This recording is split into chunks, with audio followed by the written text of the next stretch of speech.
Good afternoon, everyone.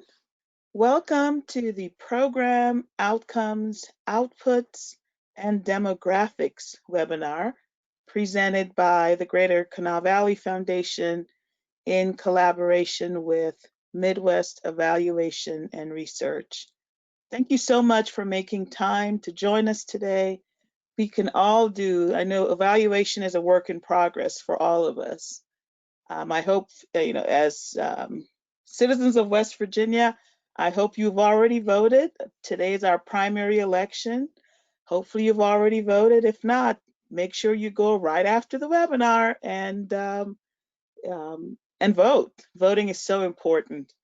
During this time of great unrest in our country, I just pray for those who have been affected by violence, and pray for those who are, like myself, a woman of color, who, my thoughts and prayers are with all of us who are living through this very transitory time in the history of our country. So welcome, welcome, welcome. It is my pleasure to present the main presenter today, CJ Johnson, with the Midwest Evaluation and Research Team. She has a background in sociology and business administration from the University of Cincinnati and from The Ohio State University. She is currently a consultant with Midwest Evaluation. Her area of expertise is strategic management and program evaluation. She has done work all over Cincinnati, including work with government agencies as well as nonprofit organizations. And she is also a professor of sociology. It is my pleasure to present to you CJ Johnson. CJ?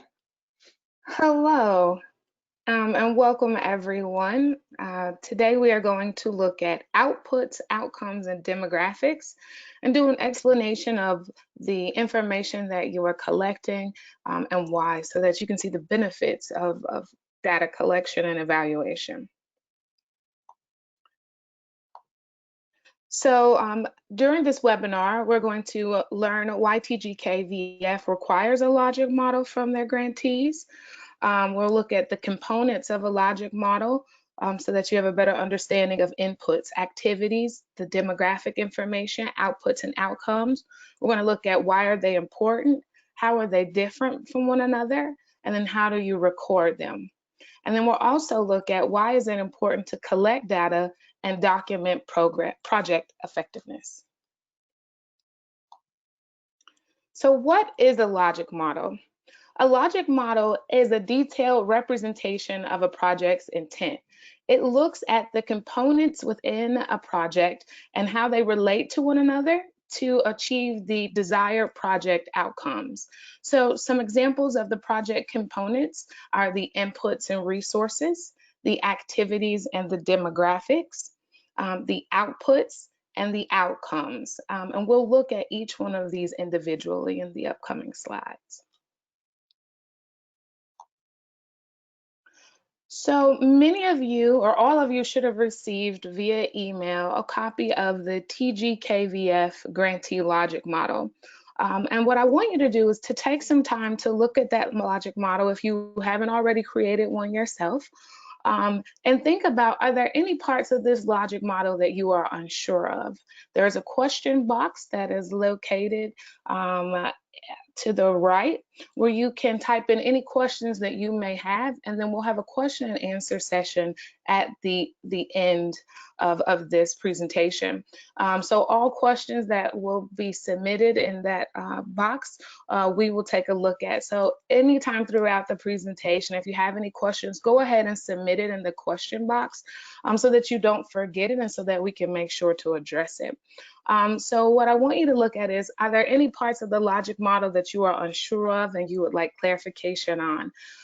What sections do you find the most difficult to complete and why? And then what sections do you feel the most comfortable completing and why? So one of the things we want to address is, why is it important to develop a logic model? A logic model um, is used to create a clear and shared understanding of how a project works. It supports project planning and improvement. So we may understand what we want to accomplish in the project, but we may miss the minor details on how. And so a logic model kind of forces you to identify those key components. It serves as a foundation for evaluation. And it clearly identifies the inputs and the outcomes that are important to measure in your project. And this helps to assess the program's effectiveness. It also develops a realistic picture of what the project can expect to accomplish. So for instance, your goal may be to serve 150 people, but when you assess your inputs, you may see that you only have access to a space that accommodates 85. And so you can see how a logic model can outline the things that you want to accomplish and then make it realistic goals that you can achieve. So some key components of the logic model that we identified earlier are inputs. Inputs are the key resources needed to carry out your project. And then your inputs relate to your activities. And the activities are what the project does with the inputs to fulfill the project goals. Those two things combined are your planned work. And then your planned work leads to outputs. Outputs are direct products from your project activities. And then your outputs with your outcomes create your intended results. And there are three different types of outcomes that you could have. You could have short-term outcomes, which are benefits or changes for participants during your funding cycle. Medium-term outcomes, which are changes that are theorized prerequisites for long-term outcomes. And then you have your long-term outcomes, which are the meaningful changes in characteristics and life circumstances that you want to see in your participants. So logic models are show us a kind of if-then statement. So your inputs are what resources you need to operate your program. So then if you have access to those resources, you can use them to accomplish your planned activities. And if you accomplish your planned activities, then you will hopefully deliver the amount of product and or service that you intended. And if you accomplish your planned activities to the extent intended, then the participants will benefit in learning knowledge and attitude and skills. And then if these benefits are achieved, then the changes in behavior and the action that results from participants' new knowledge are expected to occur. And then lastly, if the changes in behavior and actions are achieved, then changes in social, economic, health, civic, and or environmental conditions or statuses might be expected to occur. So each part of the logic model is influenced by the step before. Therefore, if you're not achieving the outcomes you desired, you can identify where in the process or in the inputs and the activities you need to make adjustments. So a logic model creates a chain of reasoning that looks at what causes what, so that you can evaluate your program, your project, learn more about how to make your project more efficient and more effective.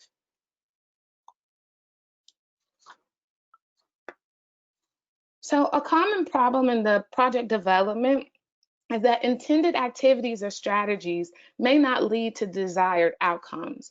We've all been a part of or seen projects where they have good intentions, but their execution may be off, and so then their outcomes aren't reached.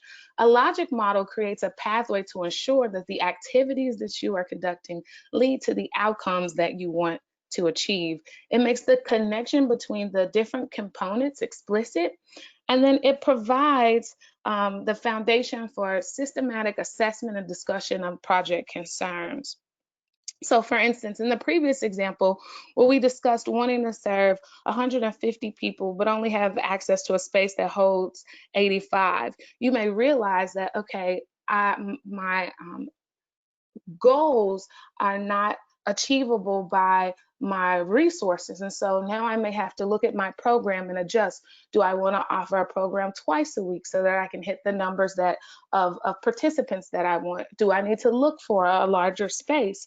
And so your logic model lays things out and shows you how they are connected so that you can look at ways to address bottlenecks or inefficiencies, or to make your program more effective so that you can reach your desired outcomes. Your logic model can be used periodically throughout your project in order to ensure that the project is on the track that you intended it to be. And then if you see that you are not heading in the direction of your desired outcomes, then you can look back at your inputs and your activities and figure out where you need to make adjustments in order to get to the outcomes that you would like to reach. So now we'll look at the different components of a logic model and explain them in a little more detail. And then we'll also give you TGKVF specific examples for each of the components of the logic model. So the first part of the logic model that we're going to look at are inputs. And so inputs are what we invest in the project. Inputs or resources are the human, the financial, the organizational, and community resources available for carrying out the project's activities. Why is it important for you to identify inputs? Inputs identify what is needed to carry out the project. And so it lets you know what resources do you need to allocate where and how, so that you can conduct your project activities. On the next slide, we'll look at some examples of inputs. And so these are some resources to carry out project activities. This can be the workspace, staff time, equipment and materials necessary, transportation, the type of curriculum you may use, the training of staff, in-kind services, and grantee leverage dollars, not including TGKVF funding. In the next slide, Candace will identify some TGKVF specific input pitfalls to look out for. Candace? Hi, thanks, CJ. For those of you that don't know me, I am Candace Krell. I'm the grants manager at the Greater Kanawha Valley Foundation. And we just wanted to take this opportunity to provide some further definitions. These are some questions that come up quite frequently, so we thought we'd provide a little bit more clarification here. So for in-kind services, we're referring to donations of goods, services, or time instead of monetary funding. So a few examples of that would be donated workspace, staff time, equipment or materials, or transportation. Another question we get is grantee leverage dollars. Sometimes there is some confusion about what that refers to. So that refers to other funding sources that are being brought to this project outside of TGKVF funding. So that's just a couple of clarifications there for you. I'm going to turn it back over to CJ. Thank you, Candace.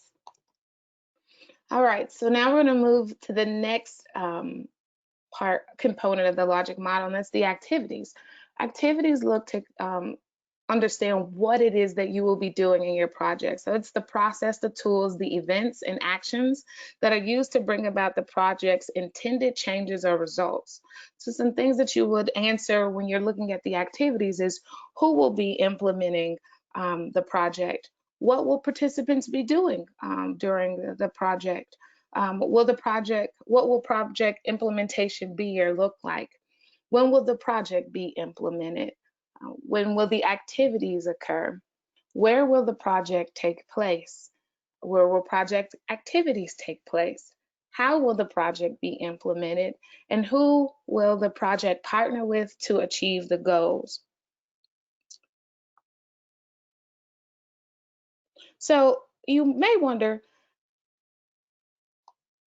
why is it important to identify these activities? Activities aid in prioritizing what will help to achieve outcomes. It provides clarification on the methods that you will use to providing your service. So some examples of activities would be, if you provide artistic performances, you will want to record things like who will be performing, what the performances will be, when the performances will take place, where the performances will take place. If you're doing presentations, you want to record those similar things. And then you can see also in trainings, you want to record who will conduct the training, what kind of training will be provided, when will the training take place, and where will the training take place. So how does this recording this information help you? If you are providing a training and everyone fails the test to see if they've acquired the new skill, you can very easily go back to your activities and identify ways in which you can change the activities to achieve your desired outcomes. Maybe you need more experienced trainers, or the environment wasn't conducive to learning the particular subject matter. Maybe a day class might be needed instead of a night class. And so if you have your activities outlined, then you're able to go back and assess those activities to make sure that they are the activities needed in order to achieve your desired outcomes. And now Candace will talk about some TGKVF definition and clarifications on presentations. Thanks, CJ. Hello again, everybody. We just wanted to provide some clarification on presentations. So presentations can be small one-on-one meetings, or they can be composed of large audiences.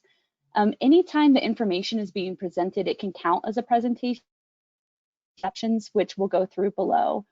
But some examples would be webinars, theater performances, trainings or tutorings, orientation, workshops, virtual sessions, etc. And then I wanted to take a second to just talk about what's not a presentation. There's been some confusion even in terms of presentation, what doesn't. So we just wanted to clear that up. What wouldn't count as a presentation would be like a social media post or billboard and advertising. There's often confusion because some of these items can be conducted through TGKVF funding, like awareness campaigns, etc. But these items don't count as presentations. However, if you do want to share that information in the application and report, there are places where you can do that. So in the applications, we have an area where you can upload supplemental data documentation, and we actually encourage that because it gives us more context about the work that's being done. And then on the report, there's a question that says any additional information that you'd like to share, and you can provide that information there. They just wouldn't be qualified as a presentation. Thank you, Candace. One of the major components of the activities is who we do it for. And so who will be participating? We look at this as the target population demographics. Demographic information provides data regarding the project participants. Some examples of demographic information would be race, gender, income level, age, and geographic location. Why is it important to identify target population demographics? It allows you to better understand certain background characteristics of your audience or your participants. And then what you know about your target population can influence how you design your project to meet their needs. So for instance, if I know I want to reach 8th graders, then that affects the planning part where I think about where I need to recruit my participants from. How do I design my project so that it is age appropriate? And so understanding who your participants are can affect your project. So that's the importance.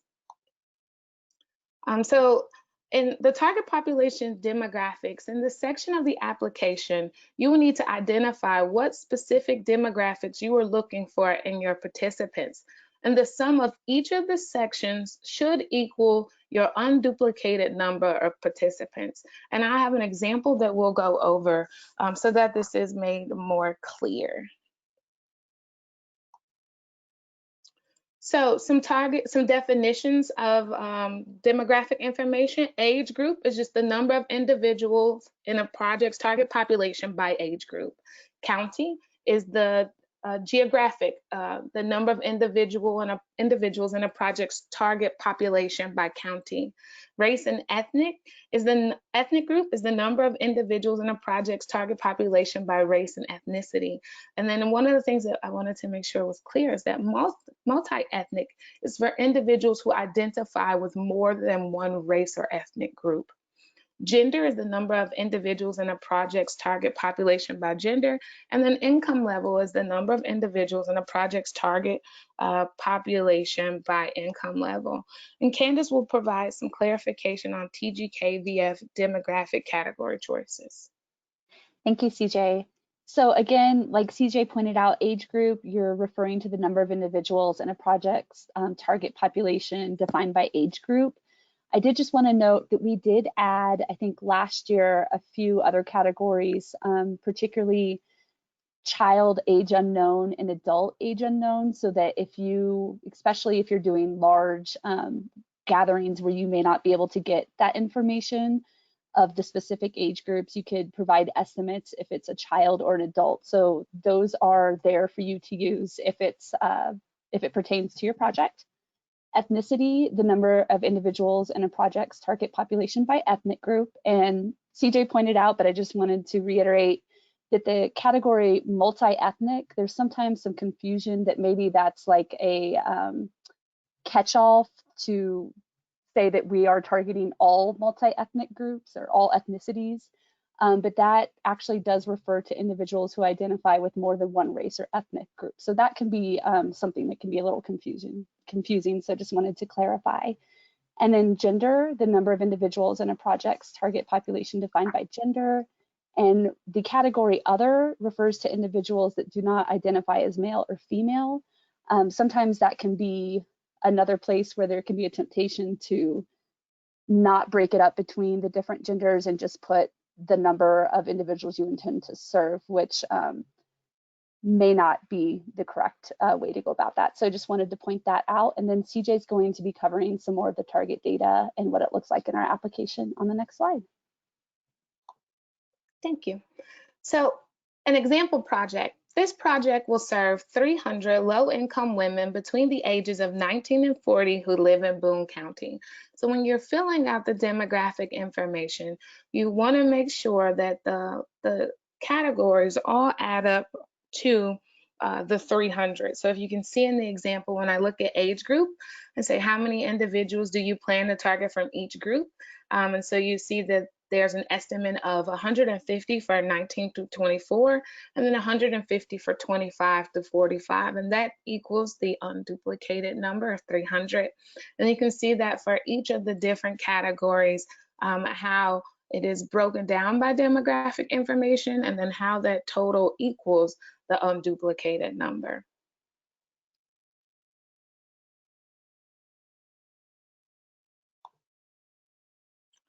The next component is outputs, and outputs are what was produced. So they're the direct product of the project's activities. This may include types, levels, and targets of services to be delivered by the program. Why is it important for you to identify outputs? Outputs aid in tracking the volume of work accomplished by the project. So some examples of outputs would be number of individuals served, number of items provided, number of people in attendance. And Candace will provide some clarifications on outputs. Thanks, CJ. So CJ already provided a couple of examples, but for our outputs, we have 6 different measurements: number of items provided, number of things built or improved, number of people presented to, number of partnerships that are developed or sustained, number of presentations made, and grantee leverage dollars or resources.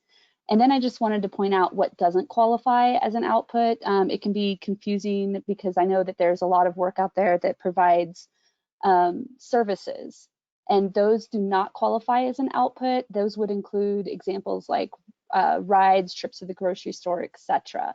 So those wouldn't be included in the number of items provided. However, that could be uploaded as supplementary data in the application just to let us know the value of the work you're doing, because we do always want to know. It just might not fit into that logic model framework as nicely. So please share that with us if you can. Again, that on the application, that's on the application on, let's see, the attachments tab, and you can upload that under the supplementary data documentation.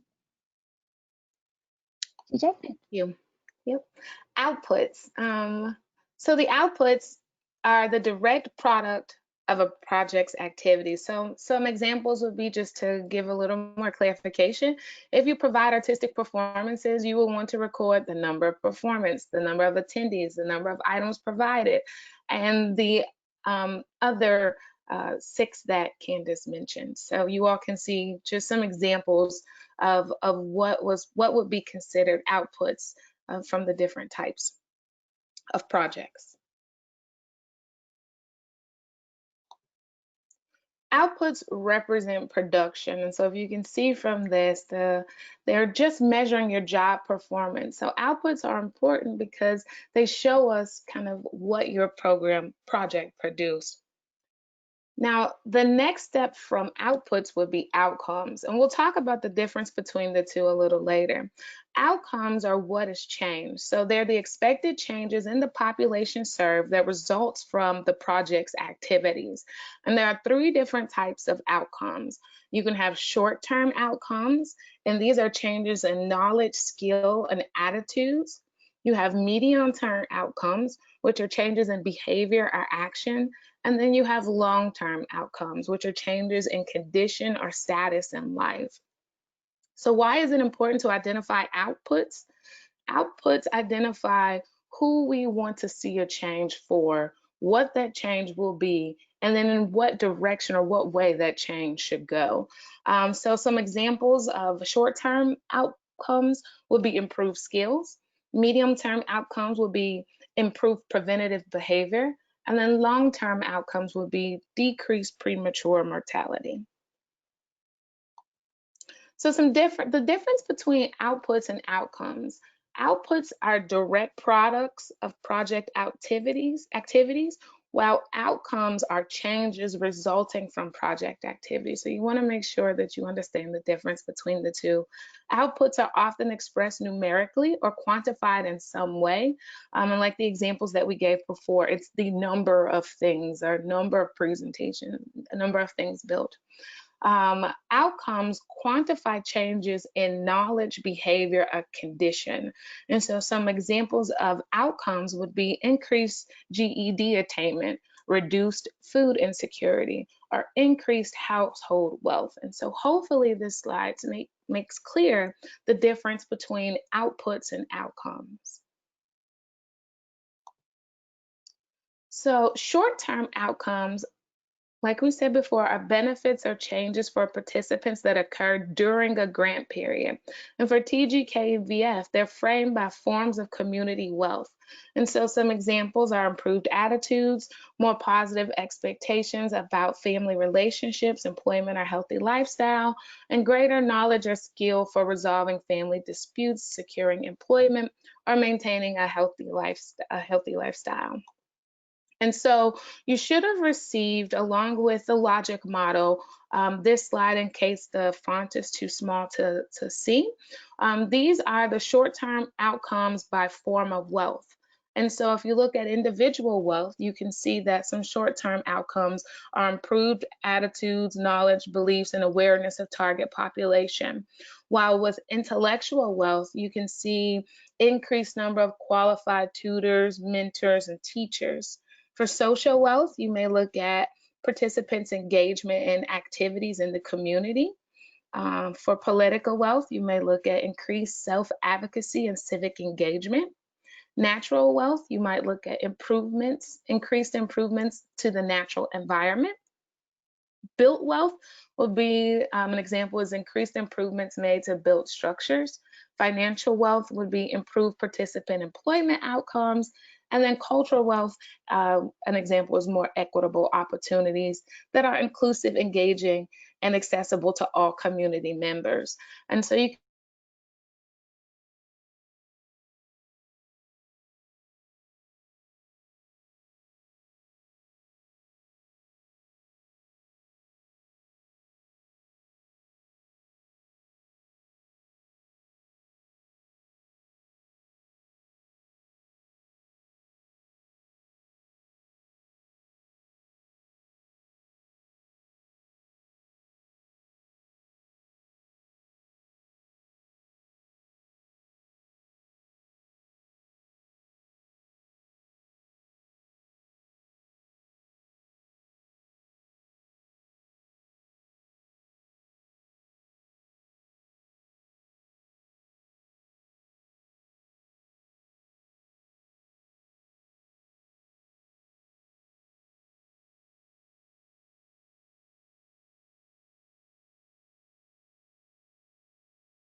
I'm sorry, can you all hear me? I wasn't able to hear you before, CJ, but I can hear you now. I apologize for that. It looks like the connection dropped and came back. Do you know what the last slide was where you all were able to hear me? I think it was just the I last believe slide, it was CJ. the short-term outcomes. Okay, I great. think you So were it on wasn't. yeah, not too Okay, bad. great. Sorry about that. So some TGKVF specific medium-term outcomes are reduced food insecurity, expansion of small businesses and entrepreneurship, increased participation of marginalized community members in leadership planning and decision maker. So these are some medium-term outcomes that look at those behavioral changes. Last, we have the long-term outcomes, and long-term outcomes are changes in condition or status of life. So some TGKVF specific long-term outcomes are increased educational attainment, improved employment activity, increased equality, diversity, and or inclusiveness throughout our communities. And you can see some other examples of long-term outcomes that are specific to TGKVF.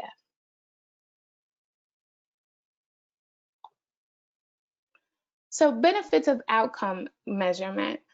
It is increased accountability. Some questions that the outcomes measure or answer are: did the project achieve its intended goals or impact? How does the project contribute to the strategic goals? Did the project reach the target population? How can implementation be improved? Is what was promised being achieved? Is the project working? What is the project accomplishing? How does the project compare to others? How have participants changed as a result of the project? And so the outcome measures really help you to look at the effectiveness of programs. The outcome measures for forms of wealth for TGKVF, this should have also been sent to you via email. Some examples for the different forms of wealth would be individual wealth. So number of persons who demonstrated improved attitude, knowledge, beliefs, and awareness. You can have intellectual wealth, the number of educational or vocational programs established or sustained. For social wealth, you could look at the number of persons engaged in activities in the community. For political wealth, you may look at the number of documented changes in policy or practice. For natural wealth, you may look at the number of improvements to the natural environment. For built wealth, you may look at the number of improvements made to built structures. For financial wealth, you may look at the number of persons with increased household savings. And then for cultural wealth, an example would be the number of persons with more equitable opportunities that are inclusive, engaging, and accessible to all community members. And so these are some examples of the outcome measures for the forms of wealth. So why are we doing this? Why are we collecting data? Why are we creating logic models? What is the importance? So the importance is the value that it adds to evaluation. So that accountability part is where you actually lay out your logic model and you know what resources you need, what individuals will be involved, who your project will target. And then you use that to do your activities, to create outputs, and then to create outcomes. And the outcomes are the measurements of your results. Then you can take these measurements of your results and you can do analysis and you can learn how well your project did. What are some areas of improvement for your project? How can you increase effectiveness or efficiency of your project? Then from that, you can make action items, you can implement changes towards improvement, and then the cycle starts all over where you adapt or you change your logic model, revise your logic model, and then you start the process all over again. So why is it important to document program effectiveness? It is important to document program effectiveness. Number one, because you want to know how to run your project better. And if you're not that concerned about that, then the main thing that a lot of people are concerned about is funding sources. And so funding sources and other stakeholders want to make wise community investment decisions. And so they need information or data to answer two key questions to understand if your project is something that they would like to invest in.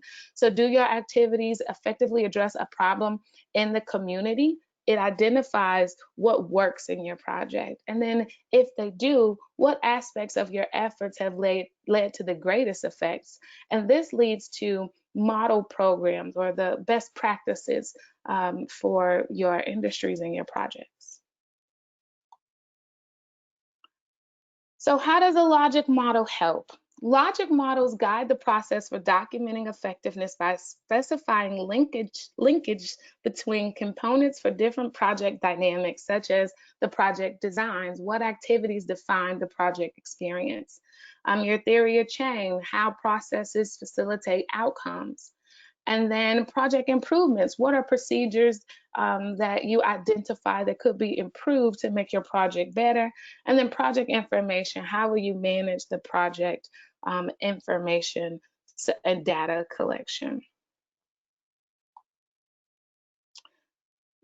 Now we will look at the question box to see if there's any questions that you all have over any of the information. I'll also give you a minute or so to type any questions that you may have, and then we can address those questions.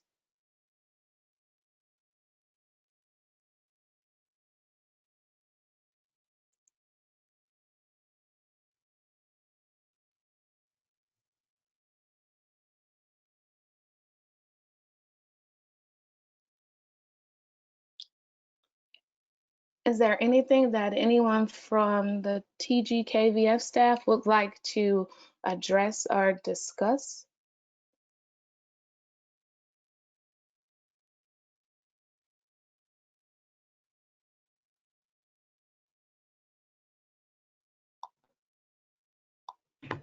CJ, it seems we're getting a lot of questions about if these slides are going to be available. Now, I know the recording will be, but the slides in and of itself, where are we at on that? The slides can be made available. I can send them, well, the Greater Kanawha Valley staff has it. I'm not sure where they might post it, so that's a question for them. Where would you all post the slides, or is it something that you would email to the participants? Hi, CJ. We could email the slides to the participants. We also have a short survey to get some feedback on this webinar that we'll follow up with. We'll also put them on our website where we house the other webinar recordings. I believe it is under events, and they can go to the recording and listen to it there, and they could also access the slides. Thank you. Aaron, were there any other questions? Yeah. There's a few. Can you see the questions pane, CJ? I can not see if any were posted. I can just see, like, I can post a question, but I don't see the questions. Okay. I'll just go ahead and read them for you. Thank you. So it looks like there's one question about why rides and trips to the store are not considered outputs in the logic model format. The participant says that these are the key services that they're providing and measuring them seems to be the most accurate determinant of the program's effectiveness. So the question is why rides and trips to the store, their service outputs, aren't considered outputs in the logic model that we just went over. I believe that would be a question for TGKVF staff. Yeah, I think that there are some organizations that do count services as number of items provided, but that was a TGKVF decision that services would not be included as number of items provided. And I know there's been some confusion on that in the past. So we just wanted to clarify that here in the presentation. So those are definitely valuable services and we want to know about them. They just would not be included as number of items provided. They wouldn't, we would count items as tangible things like, you know, backpacks or books or things like that. And so rides would be a service that just wouldn't qualify. Thank And you. just to kind of clarify, when we came up with the various outputs, that was based on what grantees commonly collected, data that grantees, because Matt Shepard did an analysis of our final reports from grantees, and he looked for the common measures that our grantees, most of them gathered, the common information that most of them gathered. And that's how we came up with what we're going to look at in outputs. That way we can aggregate data from all grantees and it would make some kind of sense. So it just so happens that rides provided was not a common measure. So that was the rationale behind that, just to give you some more context. Yeah, and Michelle, Thank this you is for Stephanie. I think what Candace was saying too, most of our outputs are tangible items. And so the ride question has come up a few times and it's a service. And so I think if we started counting services, we would just be opening it up to a lot of different outputs and asking y'all to collect a lot more data. But I think it's definitely something we could go back and continue discussions about because it is a really valuable service. And I know one that some of our organizations collect diligently. Agreed. And just know, not because we're not asking you to report it means that you don't have to measure it or some other funder may not be interested in it. But we just wanted to contain what we ask you to report. So keep that in mind as well. Thank you Okay. for that clarification. Aaron, did you want to read the next question? I can see Yes. them now if you want me to go through them. Okay, you go ahead. You go ahead. All right, so one question is about a planning period. Can you add a planning period for implementing your project in the grant? That would be Yes. a TG. Yes. Yes, I mean, you can. we've seen proposals where applicants have asked for a period where they are collecting data, for example, before implementing a project. So the answer is yes. Thank you. Let's see.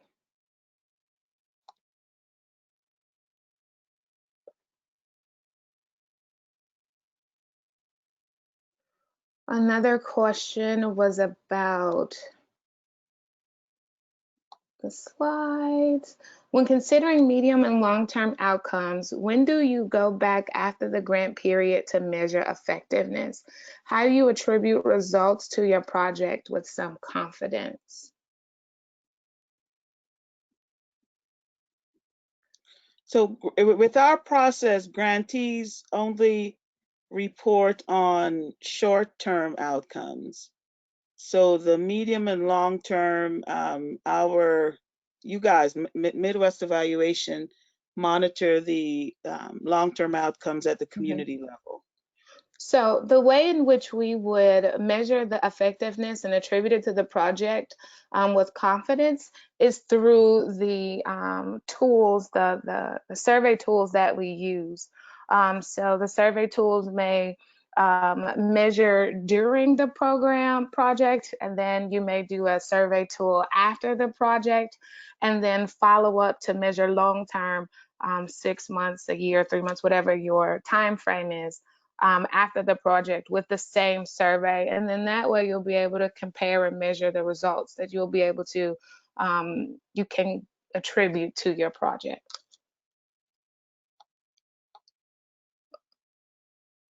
Would the number of youth attending weekly meetings, specific scout meeting, be an outcome?